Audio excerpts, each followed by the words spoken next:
Hey everybody, this is another exercise that I give to all my students. It's designed to help with your bar chords.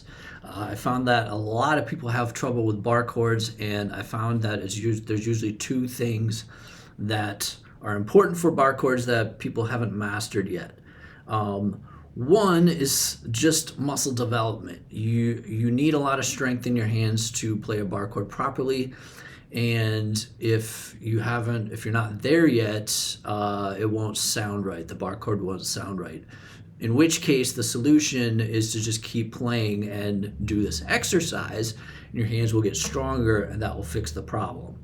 That's assuming that your technique. That's the other thing. Your technique, your bar chord technique, is sound and effective too. So you need those two things. So you might have the strength but not the technique. They won't sound right.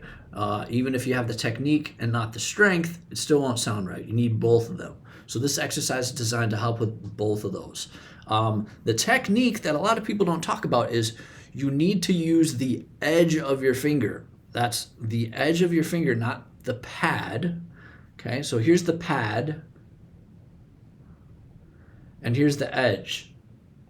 Okay, this is the edge that's like closest to your thumb. Okay, you need to use the edge because one, it's harder, and the wrinkles for your knuckles are not as pronounced. They're not as soft there. You need to use the edge of your hand when you're using bar chords. Okay, not the pad. The pad, you're gonna get strings underneath those wrinkles, and they're not gonna sound good, and it won't put your other fingers in the right position. So you need to use the edge of your finger. And the strength thing, you just got to keep doing it until you're strong enough.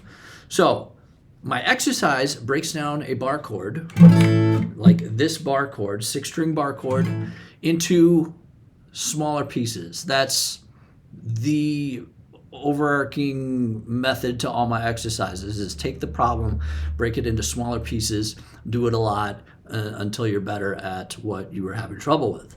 So this builds a bar chord, one string, one note at a time. So level 1, you just build a bar with your finger, okay? So I'm playing each string one at a time to make sure it's ringing nice and clearly. That tells me the technique is there and the strength is there.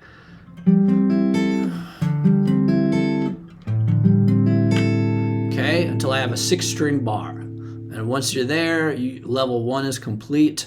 You introduce another finger, okay? If you get a note that doesn't sound good, back up a step and see what the problem is. Is it the strength or the technique? And if it's the technique, you can easily fix that. If it's the strength, you just got to keep playing until your fingers are strong enough. So level 2 introduces the third finger, okay? So I do exactly what I was doing with the first finger, and I introduce the third finger over here. First note is just the first finger note. Okay? I'm moving over one string, checking each note, making sure it's sounding good, making sure the bar is still sounding good. Okay? Now I'm on to level 3. That introduces the fourth finger, okay?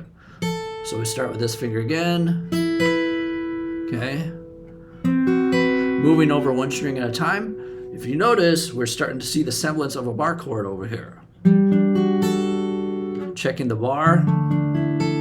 These strings that have to ring underneath your fingers are going to be the hardest, okay?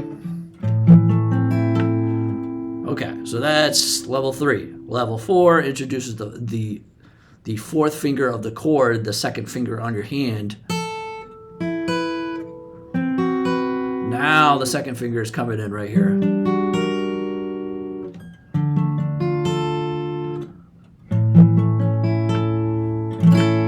There you go. And now you have a complete bar chord. And so the more you do this exercise, hopefully the more that you can just hit a bar chord right from the outset.